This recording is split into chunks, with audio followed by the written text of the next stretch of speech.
তাই আরব দুনিয়াতে বড় সড়ো পরিবর্তন হয়ে গেছে ইতিমধ্যে, যে পরিবর্তনের কারণে এই মুহূর্তে সৌদি আরব বুঝতে পেরেছে ইরান যে পথে চলেছে, স্বাধীনতার পথে, শক্তি অর্জনের পথে, সেই পথই সেরা পথ। তাই সৌদি আরব এখন ইরানের সঙ্গে বন্ধুত্ব স্থাপন করতে মরিয়া। তাই আরব বিশ্বে এখন নতুন সমীকরণ।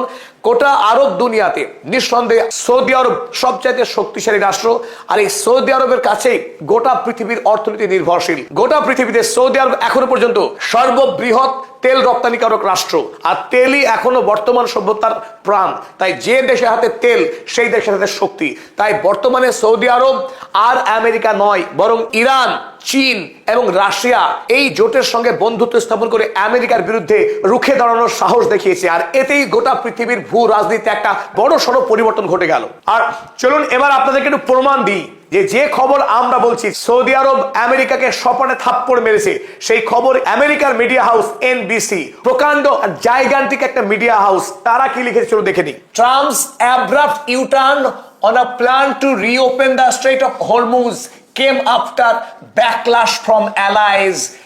Trump's abrupt U-turn, অর্থাৎ ডোনাল্ড ট্রাম্পের আকস্মিক উলটপুরাণ। যে ডোনাল্ড ট্রাম্প ঘোষণা করেছিলেন to reopen the straight of Hormuz, strait of হরমুজকে তিনি পুনরায় উন্মুক্ত করবেন, খুলে দেবেন, ইরানের হাত থেকে মুক্ত করবে স্ট্রেট অফ হরমুজকে, সেই আমেরিকা, সেই ডোনাল্ড ট্রাম্প হঠাৎ করে তিনি উলটপুরাণ ডিগবাজি মারলেন যে তিনি আর হরমুজ প্রণালী খুলবেন না। অর্থাৎ তিনি যে মিশন ঘোষণা করেছিলেন প্রজেক্ট ফ্রিডম, সেই প্রজেক্ট ফ্রিডমকে তিনি অকস্মাৎ বন্ধ করে দিলেন। কেন বন্ধ করে দিলেন? তার কারণ লিখেছে আফটার ব্যাকলাশ ফ্রম অ্যালাইজ। পারস্য উপসাগরে আমেরিকা রাষ্ট্রের যে মিত্র রাষ্ট্র ছিল সৌদি আরব, শুধু সৌদি আরব না, সৌদি আরবের পাশাপাশি এমনকি কুয়েত পর্যন্ত তারা সরাসরি জানিয়েছে ইরানের বিরুদ্ধে কোনো যুদ্ধে তাদের দেশের মাটি, তাদের দেশের আকাশ, তাদের দেশে অবস্থিত মার্কিন সেনা ছাউনিকে ব্যবহার করতে দেবে না।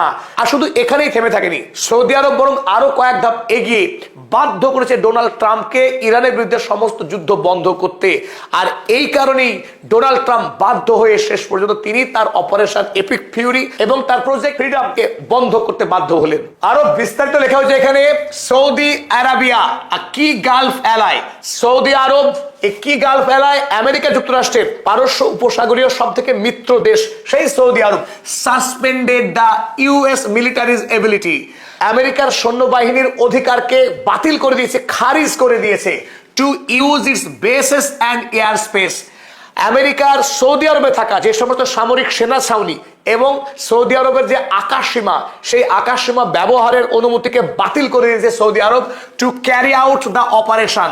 ইরানের বিরুদ্ধে যুদ্ধ পরিচালনা করবার জন্য এই আকাশ এবং সেনা ছাউনি ব্যবহারের অনুমতিকে খারিজ করে দিল সৌদি আরব, সোর্সেস সে। আর এই খবর জানছে খোদ আমেরিকা যুক্তরাষ্ট্রের দুজন অত্যন্ত নির্ভরযোগ্য অফিসার। আমেরিকার প্রশাসনের অভ্যন্তর থেকেই এই খবর ফাঁস হয়ে যায়।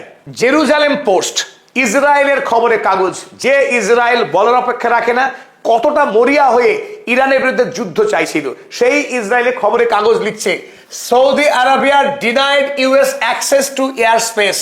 সৌদি আরব মার্কিন সেনাদেরকে আরবের আকাশসীমা ব্যবহারের অনুমতি দিতে অস্বীকার করেছে। প্রেসার্ড ট্রাম্প, এটা খুবই ইম্পর্টেন্ট, প্রেসার্ড ট্রাম্প, ডোনাল্ড ট্রাম্পকে চাপ প্রয়োগ করেছে Arab to pause Project Freedom. Project Freedom একেবারে উল্লেখ করে দিয়েছে যে হরমুজ প্রণালী উন্মুক্ত করার যে দাবি করেছিল ডোনাল্ড ট্রাম্প, তিনি প্রজেক্ট ফ্রিডম চালাবেন, সেই প্রজেক্ট ফ্রিডমকে বন্ধ করতে বাধ্য করেছে সৌদি আরব। আর সৌদি আরবের চাপে ডোনাল্ড ট্রাম্প বন্ধ করলেন তার প্রজেক্ট ফ্রিডম। স্বাভাবিকভাবে আমরা দেখতে পাচ্ছি যে সৌদি আরবের সঙ্গে ইরানের যে বন্ধুত্ব, যা কোনোদিনও অতীতে ছিল না এই মাত্রায় বন্ধুত্ব। আর ইরান যুদ্ধে ইরান অসংখ্যবার আক্রমণ করেছে সৌদি আরব, সৌদি আরবের মার্কিন সেনা ছাউনি। তারপরেও সেই সৌদি আরব ইরানের বিরুদ্ধে না গিয়ে বরং আমেরিকার বিরুদ্ধে অবস্থান গ্রহণ করছে এবং ইরানের সঙ্গে বন্ধুত্ব স্থাপন করছে। এটা অত্যন্ত তাৎপর্যপূর্ণ। আগামী দিনের বিশ্ব রাজনীতিতে সৌদি আরবের সঙ্গে ইরানের বন্ধুত্ব একটি গুরুত্বপূর্ণ অধ্যায় রচনা করবে। যে কথা ইরান প্রথম থেকেই দাবি করে এসেছিল, আমেরিকা যুক্তরাষ্ট্রকে আরব দুনিয়ার কোনো সামরিক সেনা ছাউনি রাখতে দেবে না ইরান। গোটা মধ্যপ্রাচ্য থেকে মার্কিন যুক্তরাষ্ট্রের সমস্ত সেনা ছাউনিকে উঠিয়ে নিয়ে যেতে হবে। মার্কিন সেনাকে কোনোভাবেই আরবের মাটিতে, মধ্যপ্রাচ্যে, গালফ রাষ্ট্রগুলোতে থাকতে দেবে না ইরান। সেই পথেই কিন্তু এগোতে চলেছে এখন ঘটনাক্রম। প্রথম সৌদি আরব আমেরিকার পায়ে বেড়ি পরিয়ে দিল।